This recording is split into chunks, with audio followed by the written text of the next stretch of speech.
It's an incredible setup here, incredible matchmaking, incredible storytelling. Oh, you had to come here.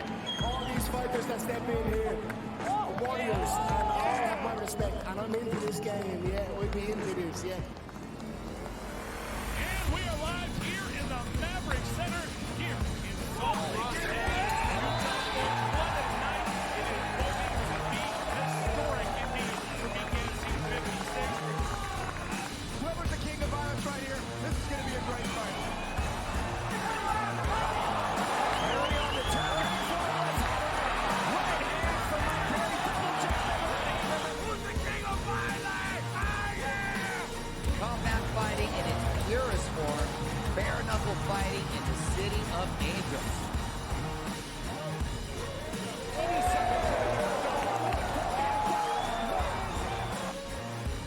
We've got the biggest announcement in the BKFC history we're about to make, so let's make that announcement. What's up, Knucklemania? The notorious Conor McGregor here. Ladies and gentlemen, the huge announcement that I have for you today. Conor McGregor, myself, and McGregor Sports and Entertainment is now an owner of Bare Knuckle Fighting Championship. Welcome to the big leagues. David Feldman, baby, we did it. He's now an owner of BKFC with us, and we're going to take this motherfucking thing all the way to the top.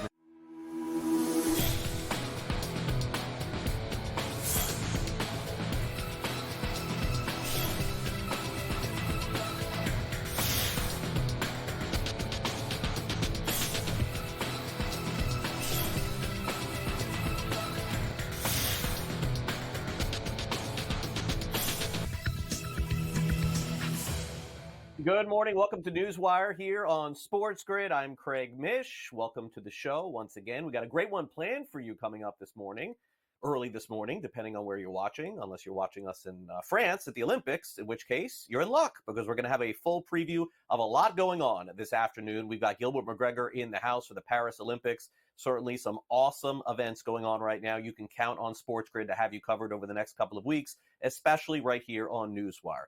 In addition, today is the Major League Baseball trade deadline. And for those of you who are following along, there's going to be a lot happening.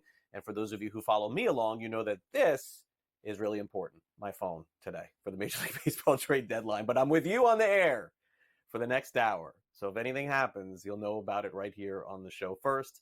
In addition, we'll get into the latest in the National Football League and everything else happening in the world of sports. And by the way, sports wagering, Jim Gazzale will be with us from Legal Sports Report.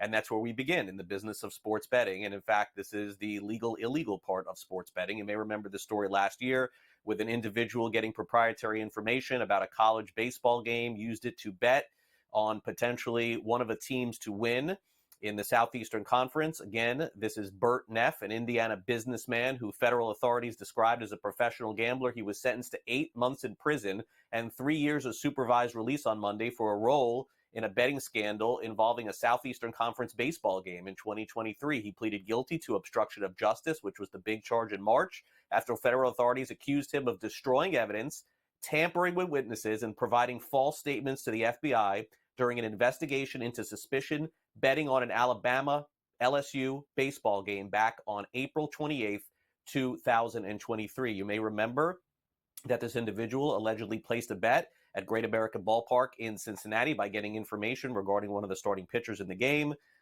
Clearly obstruction of justice, one of the main reasons why this guy ends up getting prison time. All right, now let's get to baseball. We've got a ton to talk about here.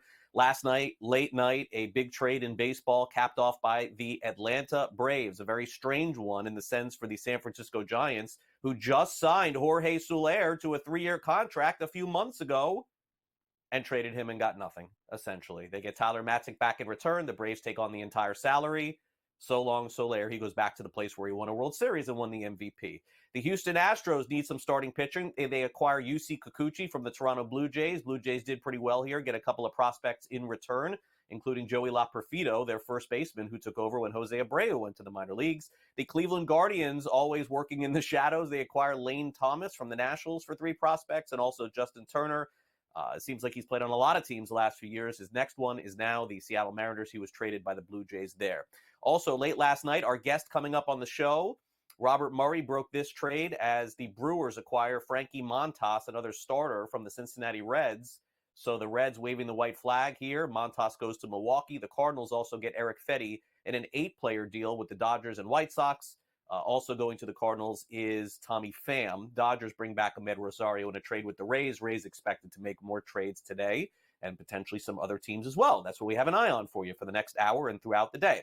Now, let's get to the latest on watching your favorite baseball team, because an agreement has now been made to watch your games on your RSNs, on your cable operators. Comcast, their blackout of Bally Sports channels comes to an end. The two sides announced they agreed on a new carriage deal, allowing baseball fans to watch their local teams beginning Thursday and the start of August. This includes 15 regional sports networks. Remember, Diamond Sports also potentially going bankrupt here too. So, really, this is just a temporary solution to watching games. No word on whether Bally Sports will continue or Diamond Sports will continue. But for the rest of the season, if you have Comcast and you have one of your teams on your regional sports network, you can watch the game. That's the story today. Arizona Diamondbacks, will they be able to react quickly enough to the injury that they had last night to their great slugger at first base, Christian Walker? He has an oblique injury, and if you know anything about these are not days, these are months potentially, batting .254, 23 home runs, having a really nice season for Arizona. They had a comeback win, which we'll talk about. The Yankees beat the Phillies last night 14-4. Jazz Chisholm Jr. ended up hitting a home run and then another home run off a position player late in the game. The Reds beat the Cubs 7-1. Red Sox beat the Mariners 14-7. And the Mets, who are expected to be active on trade deadline day, won 15-2. Meanwhile, the White Sox lose again, and this was pathetic. A grand slam winner for Bobby Witt Jr. in an 8-5 final. Sort of incredible comebacks last night. Pirates beat the Astros, and then finally the Diamondbacks end up beating the Nationals as Corbin Carroll hit a pinch hit walk-off 2-run home run in the ninth. Despite a poor start from Jordan Montgomery, Corbin Carroll was the hero and talked about it post-game. We've been saying it all year. Joe, I think, said it. Joe Mather said it at the beginning of the last series. Like we're never out of a game, and that's truly how it's felt. It's not over till it's over, and we've been putting together some really great late game at bats, and it just seems like it's been able to pay off a little bit. Corbin Carroll did not have a great season, but that's why they play 162. Meanwhile, if you're in the swimming pool going up against Katie Ledecky, you have no shot. She's at the Paris Olympics, dominating again this morning for the first time since winning a bronze medal in the 400. On Tuesday, she returned to the pool to swim in the 1,500-meter freestyles and won by a large margin. She's the 2023 world champion, defending gold medalist from Tokyo, and certainly is someone to watch over the next week or so to see if she can capture the gold. Meanwhile, how about the men's triathlon in Paris, postponed due to a water quality issue in one of their rivers? It was supposed to start today, and they're confident they could still start tomorrow, but we heard about this a month ago, that they've been testing the water constantly and showing increased levels of E. coli in the river following the weekend's heavy rain.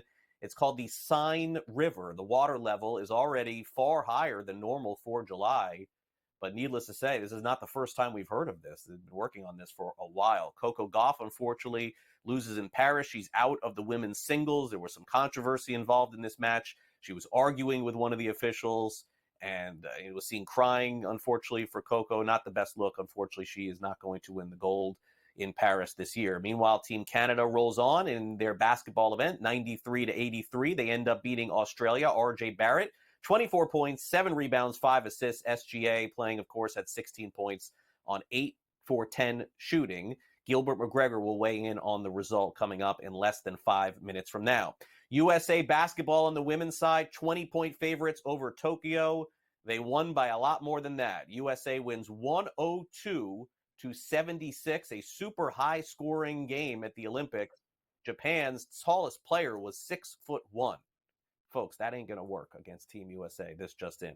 All right, over to football headlines here. John Elway, no longer running things in the Denver Broncos organization, made an interesting comment saying that he basically thought that the biggest mistake that he made as the GM or president, he was making the decisions with the Broncos, said that last year he was playing golf with Josh Allen and wondering why he basically didn't take him in the 2018 draft. John, we're all wondering the same thing.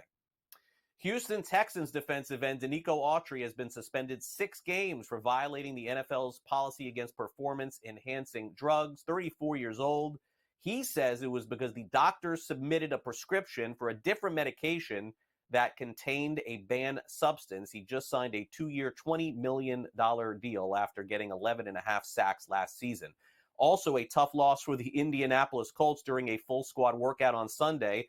Samson Ebukam ends up having a torn Achilles after posting 9.5 sacks last season. At this point, he would be expected to miss the entire season. Also, good news for the Cleveland Browns, and maybe good news for your fantasy team. If you draft Nick Chubb, it looks like he's making good progress. He's supposed to return at some point early in the season. No return for Rashad Penny to the NFL. He's 28 years old and announced his retirement this morning. A first-round pick in the 2018 NFL Draft after just 6 seasons in the league. Kareem Jackson signs a 1-year deal with the Bills after struggling last season with the Broncos. And the Cincinnati Bengals unveil a brand new locker room. Congrats to them. They now have Wi-Fi in the bathroom. All right. Congrats. A lot more toilet time, I guess, for these guys. We'll be back with Gilbert McGregor talking Olympic basketball right after the break. Don't go away.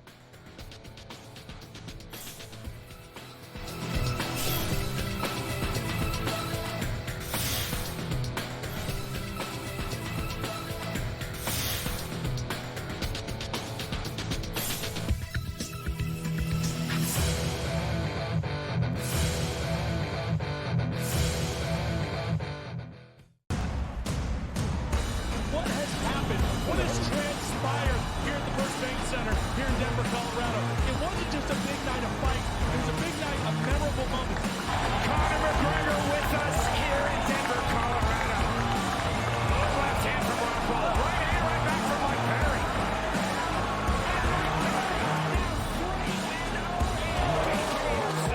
Can I get a face-off with Conor McGregor, man? It's an incredible setup here, incredible matchmaking, incredible storytelling. Oh, you had to come here. All these fighters that step in here are warriors, and all have my respect. And I'm into this game, yeah. We'll be into this, yeah. And we are live here in the Maverick Center here in Salt Lake City. Utah Sports won tonight. It is going to be historic indeed for BKC 56. Whoever's the king of violence right here, this is going to be a great fight. Early on the top, right hand from Mike Perry, double jab, who's the king of violence? I am! Combat fighting in its purest form, bare knuckle fighting in the city of angels.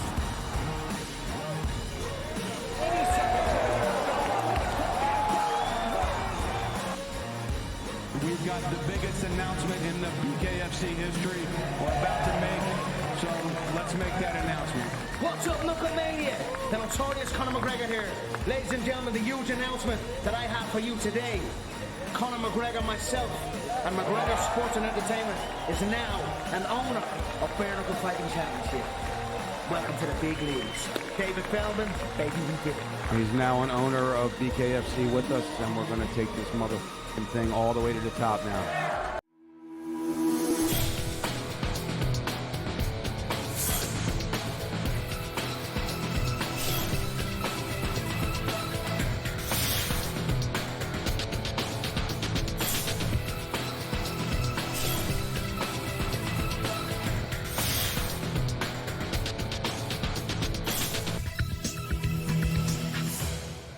Welcome back to NewsWire here on SportsGrid. We'll get back to some baseball in just a few minutes, but first, the Olympic Games going on right now in Paris, and although some of us are sleeping through some of this stuff, Gilbert McGregor has at least one eye open during all these games because he's got to come on with us and talk about it. Now, the good news, Gilbert, is that Team USA is going to play at a reasonable time, right? 3 o'clock? Okay, or wherever you are, it's reasonable.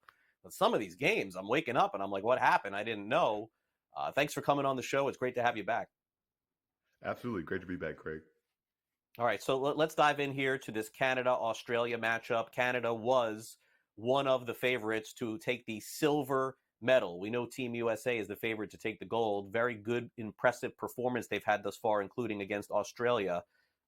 Any threat to Team USA, or is this just simply look at silver and bronze?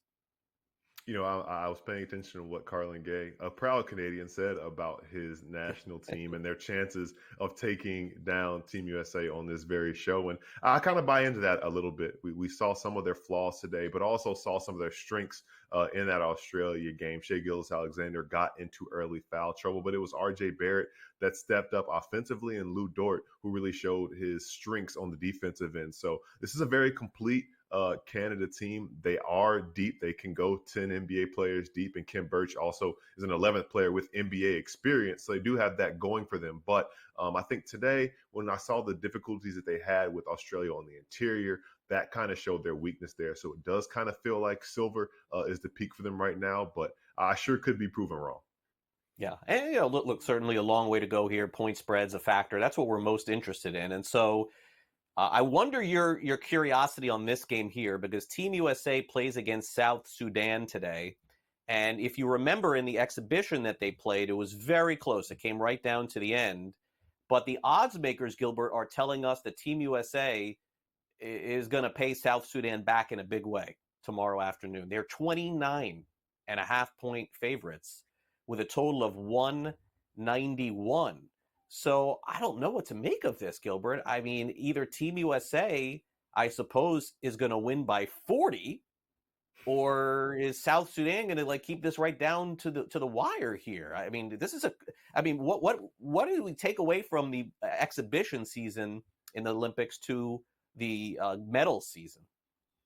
You know what, Craig? I find this line very interesting. It took a game-winning layup from LeBron James to beat this very talented South Sudan team. And it almost feels like this line suggests that Team USA took that team lightly. And I think that actually South Sudan is a very talented team. I think that they are built to take advantage of the fact that Team USA has not been together very long. Team USA has made a lot of mistakes because they're still learning one another, and South Sudan took advantage of almost every single one of those mistakes. I do think Team USA is going to be a little bit more prepared this time around. I don't expect it to be a one-possession game like it was during the exhibition season, so to speak. And I also know that Kevin Durant's return to the lineup does make a big difference, as we saw in that opener against Serbia. But I kind of feel like South Sudan is talented enough and athletic enough and skilled enough to keep it within 30 points. 30 points just really does feel like a lot. But again, maybe they know something that we don't know about Kevin Durant's presence and what he can do. And maybe they do have a little vengeance on their mind after being pushed to the limit by South Sudan. Yeah, and to have vengeance, Gilbert, they could have vengeance and win by 21. I mean, this is 30 points. This is a lot in any stage. What's also fascinating is that a player that a lot of people probably have never heard of or limited of is Carlik Jones. He is the favorite on the FanDuel Sportsbook to have 20 points or more amongst all of the other props that you could bet on. You see LeBron James there, plus 220. You mentioned Durant at plus 280. And then you have several other players from Team USA here. So when you look at the board here, you basically, Carlin, can get almost 2-1 on any player going into this game tomorrow to get 20 or more points. Do you like any, one, or more?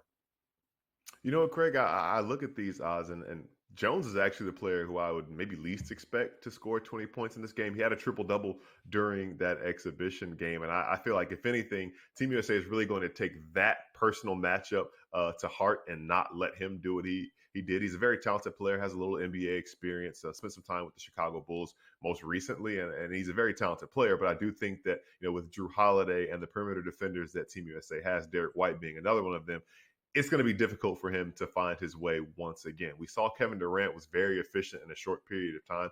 I like him replicating that. We've seen just what he's capable of doing at the FIBA level. He's one of the greatest to ever wear Team USA's colors in the FIBA game. So I like him replicating his performance. He had, I think, 23 points in about 18 minutes in that Serbia game, and he scored 21 of them in the first half. So I can see him doing that again against South Sudan. All right, now the odds are changing because Canada has moved on here. So I'm just going to roll off a few teams for you. And we're not going to make the assumption Team USA is going to win the gold, but for the purposes of betting, it's not a bettable asset right now for you to bet the gold. So for the silver and the bronze, I give you Canada, France, Germany, Serbia, and Australia. You must have made a prediction over at Sporting News prior. Have you changed it all? And how do you see this now moving forward? I listed Germany as the greatest threat, or after Canada, to Team USA, and I'll stick with that. I think that Germany, more so than Canada, I think that their talent, it's a little more tiered. You know what Dennis Schroeder's capable of. Franz Wagner, another player. Daniel Theis steps up, and Mo Wagner as well. They're built to really take advantage of the mistakes that Team USA makes, and they can make the effort plays, and they can also have a hot shooting night, which I think those are the things that make you capable of going far in a tournament like this. Ultimately, it's just 6 games, 3 in pool play and 3 to get to the medal game. So in a tournament like that, I think Germany is built to do that, especially with the way that Dennis Schroeder stars in his role and the other guys do as well. All right. Well, we will find out, Gilbert, together how things roll over the next week or so. Very highly anticipated silver and gold medal games coming up, and hopefully Team USA is part of that. I think it's fair to say we're rooting for them. Thank you again for coming on the show, and have a great rest of your week. Absolutely, Craig. Have a good one. All right, coming up next, speaking of the gold, will Team USA's soccer team on the women's side end up winning the gold or the silver? We'll discuss that as well. Also hit on some NFL news. The head coach of the Broncos, Sean Payton, talking about Bo Nix, his new quarterback, and also a few trades yesterday in Major League Baseball to recap. We'll have it all next for you in the Sound Off segment here on NewsWire, which is coming up next right after the break. Don't go away.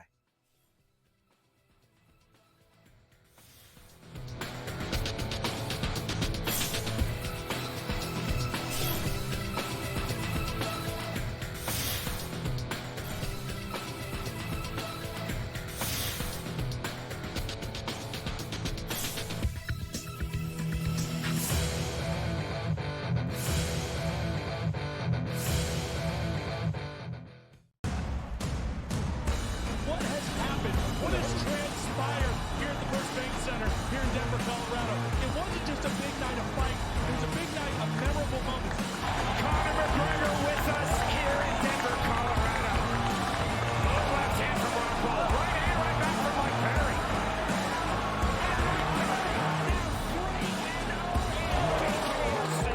Can I get a face-off with Conor McGregor, man? It's an incredible setup here, incredible matchmaking, incredible storytelling. Oh, you had to come here. All these fighters that step in here are warriors, and all have my respect. And I'm into this game, yeah. We'll be into this, yeah. And we are live here in the Maverick Center here in Salt Lake City. What a night it is going to be. Historic indeed for BKFC 56. Whoever's the king of violence right here, this is going to be a great fight. Early on the turn. Right hand from my very double jab. Who's the king of violence? I am! Combat fighting in its purest form, bare knuckle fighting in the city of angels.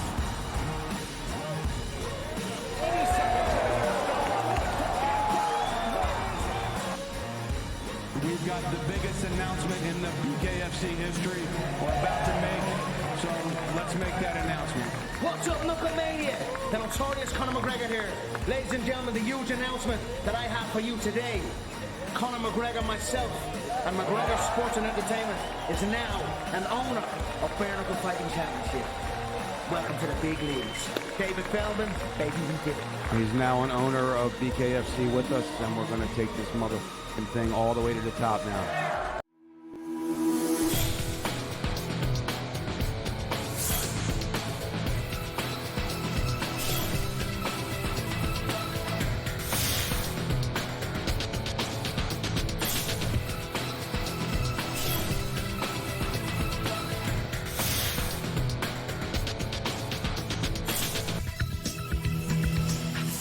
Welcome back to NewsWire here on SportsGrid. It's time for us to dive into the Major League Baseball trade deadline, a little soccer action, and some action on the National Football League field. It's time now for us to discuss via the SportsGrid Sound Off.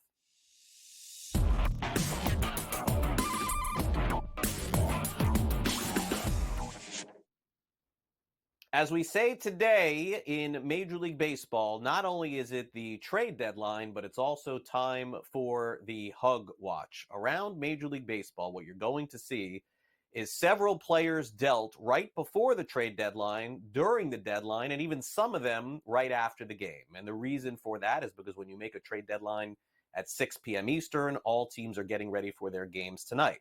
The good news for Frankie Montas and the Cincinnati Reds is he had a chance to say goodbye to the media and to his team. After just signing with the Reds this offseason, he is now going to be making his way to the Milwaukee Brewers and joining their rotation for a postseason push. Montas said his farewell goodbye to everyone, including the media. We thought we would share it with you now. It's a team that I feel like this is what I was looking for in the team, and I'll say this is probably the toughest time that I have, like, leaving the clubhouse, to be honest. And I've been traded many times, but the relationship that I created here and the way that they welcome me in, not just me, but my family and kids, like, you know, it's definitely tough. All right, tough for Montas, but gets to a better situation. I think we would all agree the Brewers have a better shot at the postseason than the Cincinnati Reds, which we probably would not have thought at the beginning of the season. I think that's fair.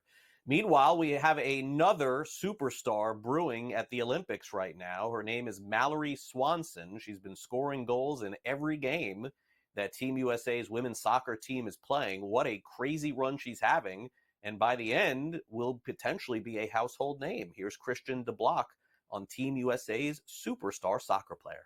Mallory Swanson is an absolute game changer for the women's national team. At the 2023 World Cup, one of the many problems for the United States was that they didn't have a reliable number 9.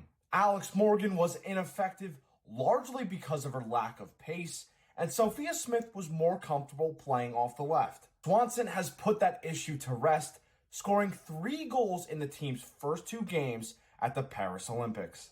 Emma Hayes is getting the best out of her, not only as a goal scorer, but a connector with Sophia Smith on the left and Trinity Rodman on the right.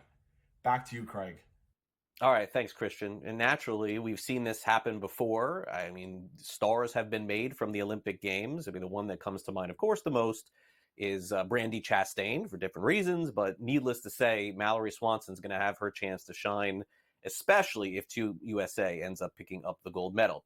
Meanwhile, the Denver Broncos certainly have a full quarterback room. They're hoping that Bo Nix ends up taking the reins and starting for the season, but they definitely have some other options, including Jarrett Stidham. And, certainly who knows who will start the first game of the season for the Broncos. Are they quite in a rebuild mode?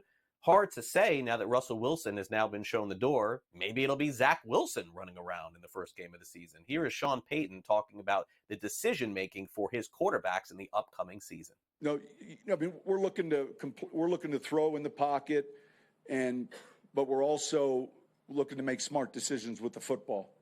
And I said this, I think a few days ago. All 3 of these guys have good mobility. And so, look, the pocket in our league is not always clean. And so when it gets dirty at times, then you have to be reactionary. And your teammates have to as well. And so it goes along to that point that was asked a little bit earlier. He's being smart with the football, and it's a strength of his. I think right now it's fair to say that the Denver Broncos starting quarterback on opening day is going to be nothing like they've seen before in a long period of time. They've always had a marquee quarterback, from Elway. I mean, you could even make the case, Peyton Manning. They signed Brock Osweiler to a big deal too when they started for him as well. I don't know who's going to start the first game of the season, but wouldn't it be something if Zach Wilson ended up winning the job? I think that would be funny. All right, let's take a quick time out here on the show. Coming up next, maybe it's just funny for me, Jim Gazzale joins us. We'll go over the very latest on sports betting going on across the United States. And then stay tuned because Robert Murray of Fansided is going to join the show, and he and I will chop it up about the Major League Baseball trade deadline. We're back with more NewsWire right after these messages. Stay with us here on SportsGrid.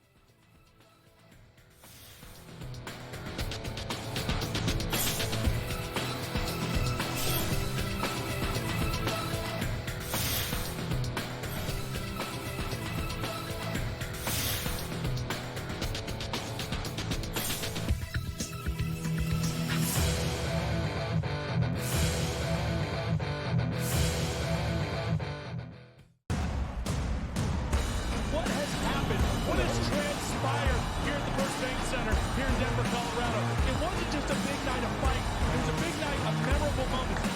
Conor McGregor with us here in Denver, Colorado. Little left hand from Rockhold. Right hand, right back from Mike Perry.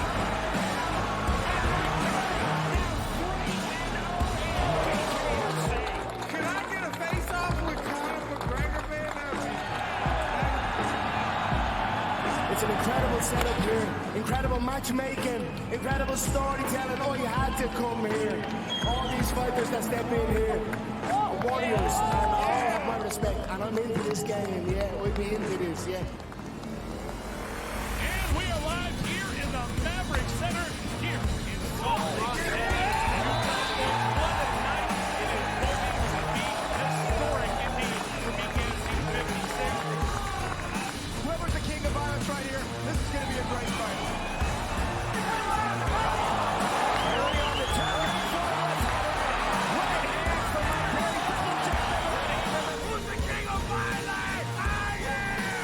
Combat fighting in its purest form, bare knuckle fighting in the city of angels.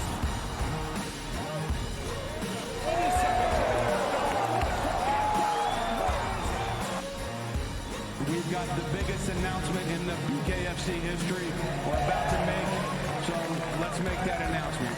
What's up, Knucklemania? The notorious Conor McGregor here. Ladies and gentlemen, the huge announcement that I have for you today. Conor McGregor, myself, and McGregor Sports and Entertainment is now an owner of Bare Knuckle Fighting Championship. Welcome to the big leagues. David Feldman, baby, we did it. He's now an owner of BKFC with us, and we're going to take this motherfucking thing all the way to the top now.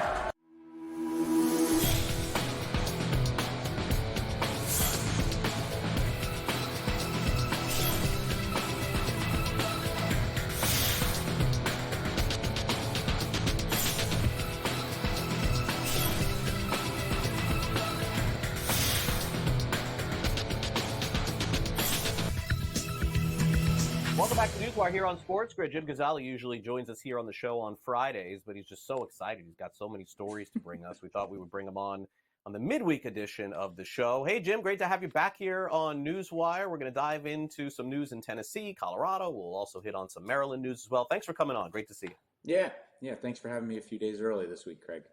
Or why not, is what we always say. All right, so, I find it fascinating. I saw you post this yesterday on social media that Ballybet, who's, I don't know if it's fair to say beleaguered, but they just really haven't made any progress after being one of the first sports books to launch several years ago, have now launched in Maryland. So what's the thought process behind this? While some of the exterior sports books, fair to say, not ranked 1, 2, 3, 4, 5, are pulling out, looks like Ballybet pushing forward a little bit in Maryland. How did this come together?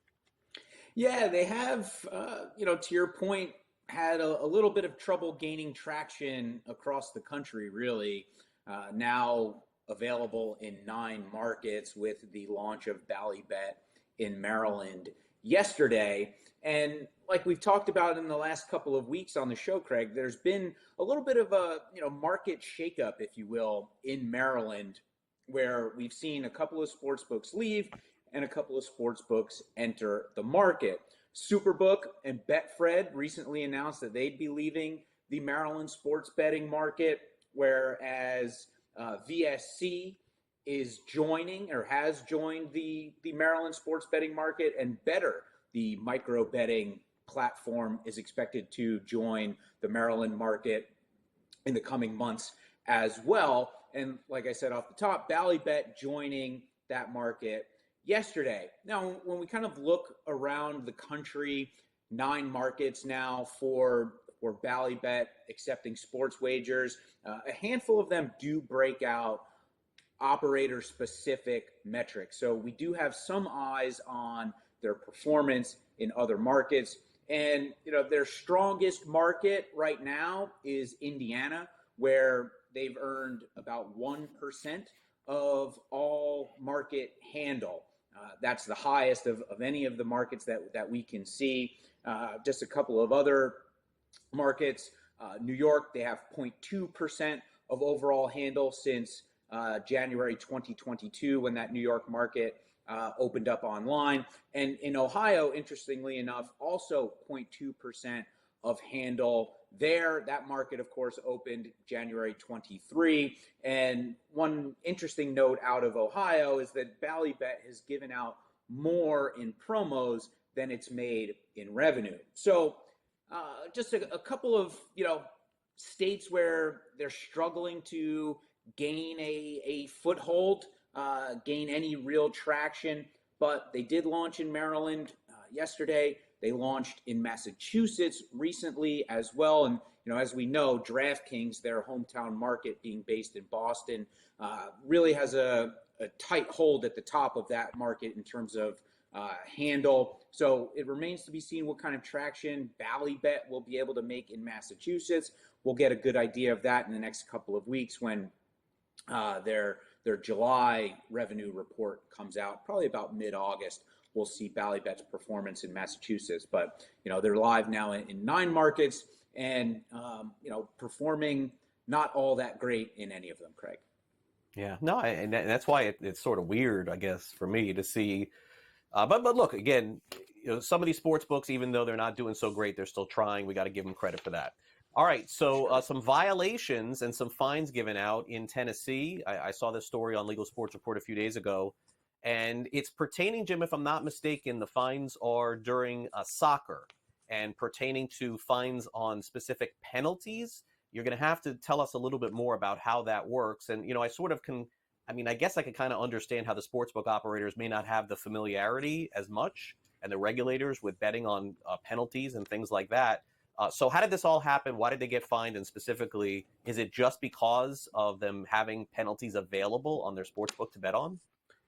Yeah, that's essentially it, Craig. And, as you know, each state has kind of different approved wagers and things that customers are allowed to bet on. So in Tennessee, betting on the number of penalties given out in a soccer match is a prohibited wager.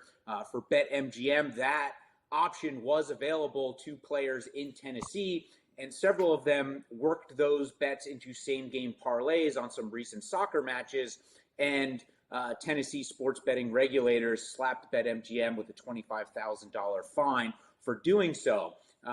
2 other operators were fined for allowing excluded players to deposit and access their account and place bets. That was Action 24/7 and ESPN Bet. Action 24/7 was fined $18,000, and ESPN Bet had 2 violations that were involving excluded players. One was sending marketing materials to players on that self-exclusion list, and another was allowing a self-excluded player to access their account. And all told, those 2 violations cost ESPN Bet about $12,000. Now, what I found interesting was, again, just how each state sort of has the different approved and allowable bet types and things you can wager on.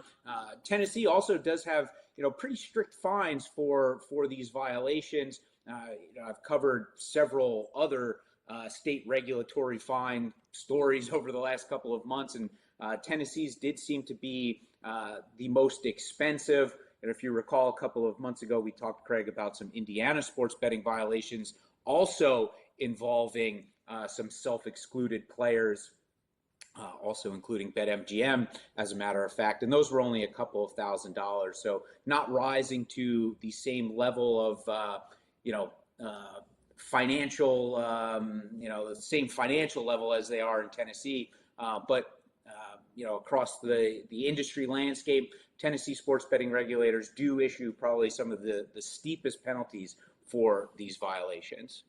All right. Now, finally, let's cap off with maybe the biggest success story in sports betting this year from an individual state. Colorado, Jim, off the charts in terms of revenue growth. I wonder if we'll be talking about them at the end of the season.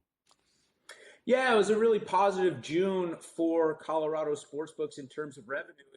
I think the biggest thing I was able to glean from the report that they put out yesterday was the simple fact that the Denver Nuggets didn't win the NBA Finals this year. $28.2 million in sports betting revenue for operators in June, and that was up from $9.2 million last June when the Denver Nuggets went all the way to the NBA Finals. And like we've talked about plenty of times over the last year, Craig, when that local team wins a championship or goes deep in the playoffs or has a big success around a high-profile event, the sports books tend to take a bath in that state, and that was the case last year in Colorado when the Nuggets won the NBA Finals. This year, the Nuggets bowed out of the playoffs in May, so the Colorado sportsbooks were then able to enjoy a 205% boost in that monthly revenue total.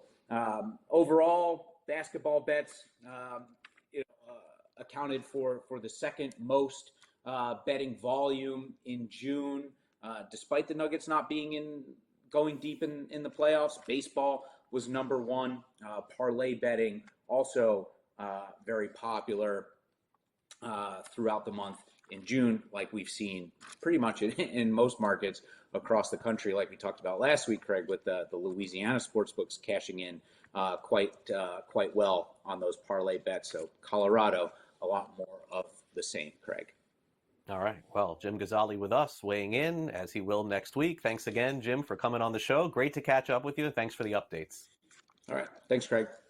Jim Gazzale from Legal Sports Report with us. Coming up next, Robert Murray is breaking some of the biggest trade stories in Major League Baseball right now. He's going to join us from Fansided. Coming up next. Don't go away.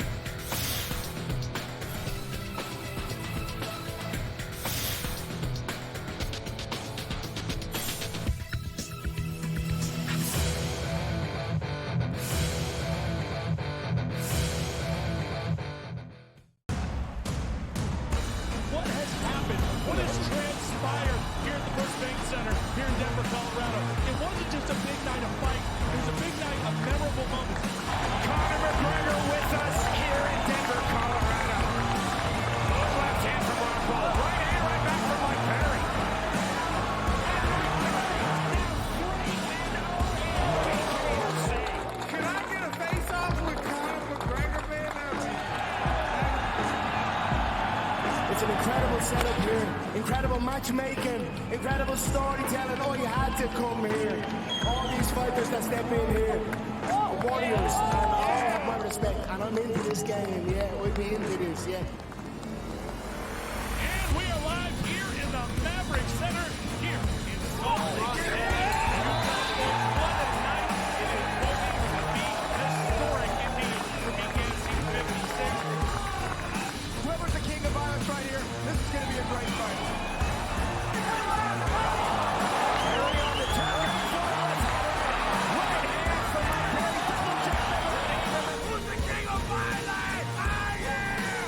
Combat fighting in its purest form, bare knuckle fighting in the city of angels.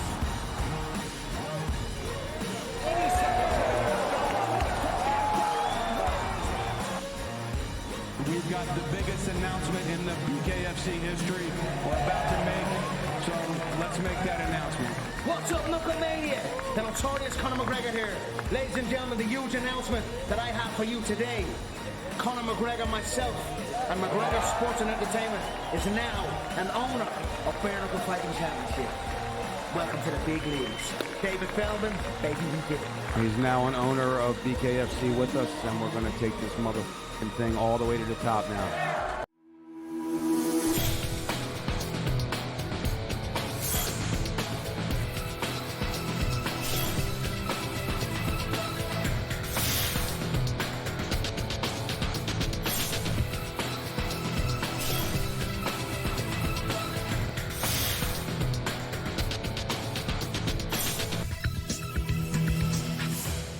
All right, welcome back to NewsWire here on SportsGrid. The Major League Baseball trade deadline is 6 p.m. Eastern. So for my next guest, it's a very busy day. In fact, he and I are going to be probably, I'm guessing, battling a lot today for stories because the team that I'm most associated with here, the Marlins, expect to make a lot of deals. So Robert is going to be, checking these same texts like I am. So bring it on, buddy. Let's go. Yeah, bring it on. Yeah. May the best man win. It's great to see you, man. Congrats on all the success you're having here in breaking all these stories, by the way, all night, all morning. And I mean, I guess, like, people say, like, are you sleeping and stuff like that? Like, how does that work? For me, what I do is I just charge up the phone before I go to bed and then, like, just put it on my arm. So just in case something happens, I get the notification. How do you operate? Yeah, I don't know if other reporters do this, but I stay up as late as possible, and then I text people with every team that I know, and I ask, is it safe to go to bed? And Gotcha. if they respond with yes, then I'm like, okay, I'll go to bed. Like I did that last night, fell asleep around like 11:30, and I'm pretty sure I ended up waking up this morning at like 3:30 or 4. So I'm operating a pretty little sleep, but trade deadline season calls for it because this is my Christmas. This is the time I live for. And as long as one of us breaks the news, I'm going to call that a win. That's all that matters. I like to hear that. I like to hear that. Yeah, the way that I break it down for us is trade deadline and the winner, right? Like one is the Super Bowl and one is March Madness for us. I'm not sure which is which. Like I feel like this may be the Super Bowl and then March Madness is kind of the off season. I don't know. Those are the correlations that I make, but. All right, so we'll get to some of the trades. By the way, last night, Robert broke the Frankie Montas trade, Montas going from the Reds to the Brewers. That's not as – I mean, it's a significant trade, don't get me wrong, but it's not as significant as the trade that came after, let's be honest. I know you had a piece of this deal. Jorge Soler goes from the Giants to the Braves. I could make the case outside of the Jazz Chisholm trade offensively, maybe this is the biggest trade that's been made at the deadline, Robert, where the Giants, what are they doing here, man? Like they just signed Soler a couple of months ago, and I know they've been striking out on all of these guys in the offseason. I'm really having a hard time understanding this. They couldn't get Judge. They couldn't get Correa. They've been settling for other players because players don't want to play there, and then the one player they got to go there, they're giving away to the Braves. And congrats to the Braves for making this happen, but what do you make of this? Yeah, it was a great move by Atlanta. And obviously a player they're very familiar with considering their World Series run with Soler and just how impactful he was in Atlanta. But as far as this move for the Giants, it caught me really off guard because I had heard earlier in the day, like a couple hours before it got reported that the Braves had something in place. And I checked with a bunch of other teams, but the Giants never really occurred to me because I didn't see them moving a Soler type. I didn't see them moving any of their big pieces because I had heard earlier in the day that nothing was really close. And then this deal, it materialized pretty quickly. And Soler and getting off of that salary, I think, was pretty intriguing for the Giants. It can give them flexibility for other moves in the future. Maybe it's a deadline now, or maybe it's in the offseason. Who knows? But moving on from a player who wanted to be in San Francisco when there was so little players who wanted to be in San Francisco in the winter, it doesn't make much sense. That being said, I thought at first that this could end up signaling a pretty significant sell-off for the Giants, but every indication that I've gotten is that Blake Snell or any of their other guys who are under contract on big salaries are pretty unlikely to go. I'm not going to rule anything out because one phone call can change everything, but right. I think that was going to be their biggest sell-off of all. I wouldn't be surprised, based on what I've heard, if they add a defensive first outfielder. But the Soler move was probably their biggest move from what I can tell, and a pretty big head scratcher from the league. Yeah, I don't follow it. I mean, what you just said is true. Like this frees some salary for them to sign maybe other players in the offseason, of which none of them want to go play there. So I don't follow. And again, I love it in San Francisco. I don't get it, but that's just what's happened. It's just true. The Astros have to be more active than what they've been. They've got a chance to win, Robert, another World Series. UC Kikuchi's a really strong move for them. They end up adding him to the rotation, but they paid a price, didn't they? Oh, they absolutely did. This is one that executives around the league are buzzing about. And the three-player package that they ended up giving up in exchange for Kikuchi was a lot. And it's going to have a widespread impact around the league, I believe, because even before that, you heard rumblings that the prices were so high for these teams that they weren't willing to bite. It was too much for their appetite, especially the New York Mets were one of those teams who have been looking, and it's going to make it a lot more difficult for them or the Yankees to get a deal done.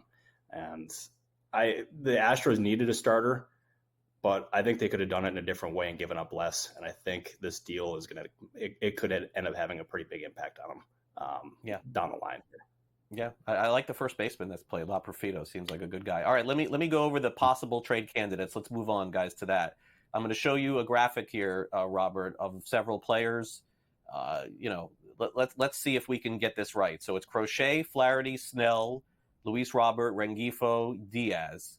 I'll start. I'll go Diaz, Rengifo, and Flaherty moved of this group. Do you have more than that or less or the same? I'll say I'll go Crochet, Flaherty, Rengifo, and I'm going to say Diaz stays. That's at least Really? my feel as of now, but I could be wrong. Okay, all right. As far as activity today, who do you see maybe teams being the most active at the deadline? Your Miami Marlins, I think, are definitely one of the most active teams. I'd say the San Diego Padres, the New York Mets, the New York Yankees, the Dodgers. They're always around. They're always lurking. I think Crochet is still in play for them. Okay. I would say those teams are probably the teams to watch. Even Kansas City, I could see them making another move. I would watch the Angels with them. They've had some pretty extensive talks about Taylor Ward and Luis Rengifo, so I'd keep an eye on them. I also would watch the Cardinals with Dylan Carlson. I think they could add, but I think Carlson could be on the move today. I think he's a name to watch, a sell low guy or a buy low guy for some of these teams. And the Washington Nationals and Los Angeles Angels are teams to watch there.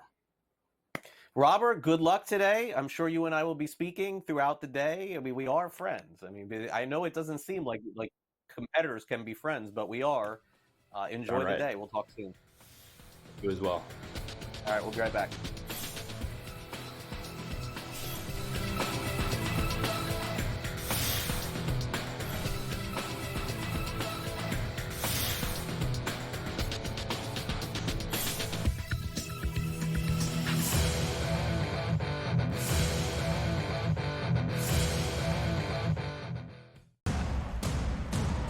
What has happened? What has transpired here at the First Bank Center here in Denver, Colorado? It wasn't just a big night of fight. It was a big night of memorable moments. Conor McGregor with us here in Denver, Colorado. Long left hand from Rockball. Right hand, right back from Mike Perry.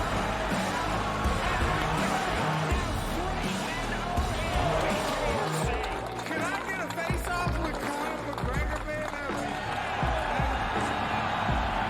It's an incredible setup here, incredible matchmaking, incredible storytelling. Oh, you had to come here.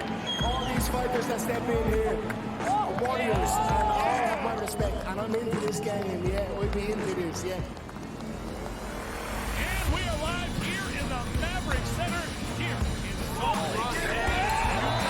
What a night. It is going to be historic indeed for BKFC's 56. Whoever's the king of violence right here, this is going to be a great fight.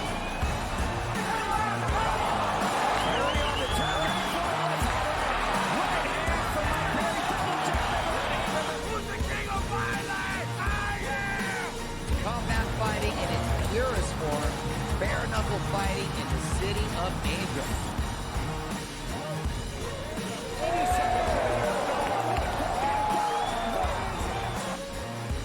We've got the biggest announcement in the BKFC history we're about to make, so let's make that announcement. What's up, Knucklemania? The notorious Conor McGregor here. Ladies and gentlemen, the huge announcement that I have for you today.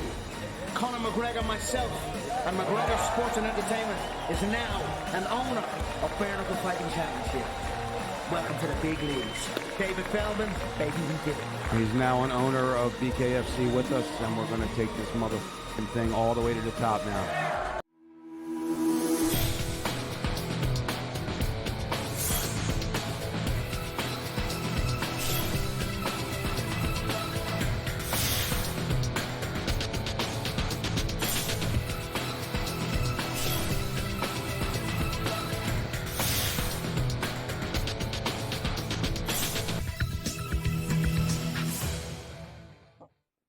Gonna have a trade here very soon. Not yet, though. Not quite yet. All right, it's time for us to dive into some news and notes as we take care of a lot of different topics here on the show that we call Last Licks.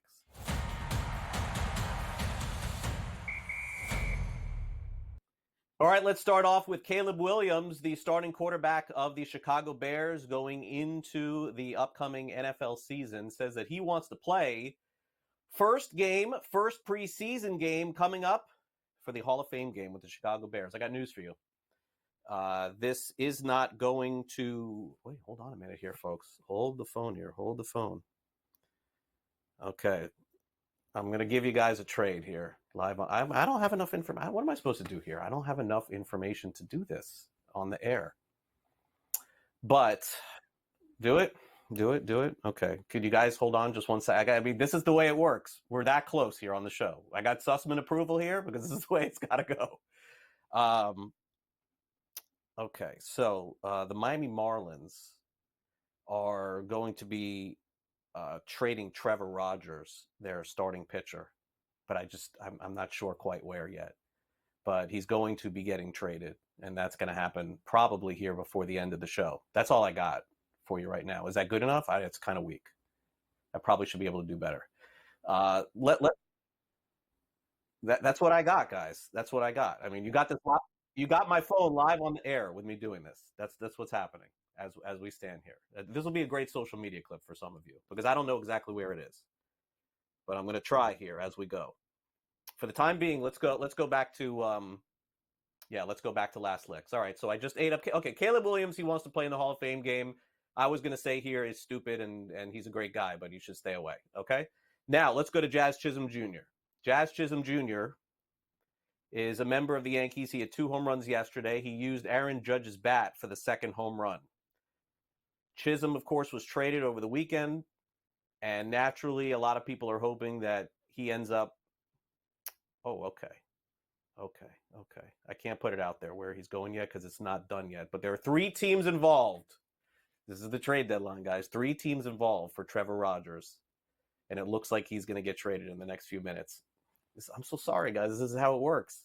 This is how it operates. Back to Jazz Chisholm here for a minute. He had 2 home runs for the New York Yankees last night. One was on an eephus pitch from a position player where he used Aaron Judge's bat. He said after the game that he's never using Judge's bat again because it was too heavy. Congrats to Jazz. I know he's having a great start to his Yankees career. Always enjoyed him playing as a member of the Marlins. Finally, the PGA Tour has a new event. 16 players are playing, but these are not PGA Tour players. These are all influencers on the PGA Tour, a really cool event that is going on and I think is going to make a lot of news because, again, this is not sort of like a celebrity event, but the PGA Tour has several people that do content creators and things like that for them, social media. They've decided to allow them to play on a tour event that is coming up and naturally give out a prize still to be determined. So that will be super cool. So, okay, let's wrap this up.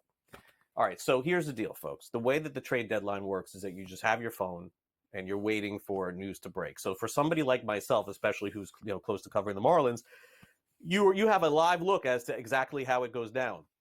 My phone now gets text. I try to convey as much as I can. So the very best that I can give you as we are 2 minutes away from being off the air is that I've given you what looks like a potential trade, and I haven't given you the location yet.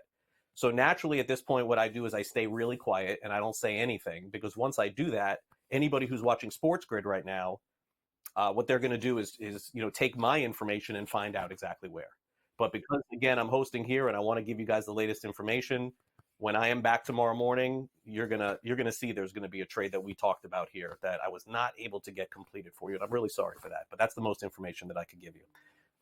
That will do it. That will do it for our show today. Thanks again to Jim Gazzale for coming on the program. And again, thanks to Robert Murray, as well as Gilbert McGregor. Thanks to our producer, Frank. Here's what's coming up next. We have the early line for an hour, and then Scott Kaplan and his buddies are up next at 1 o'clock Eastern, followed by From Coast to Coast, 3 o'clock Eastern, Game Time Decisions at 6, in-game live prime time, and then Gabe will be on tonight on Sports Rage. So that's where we will leave you today.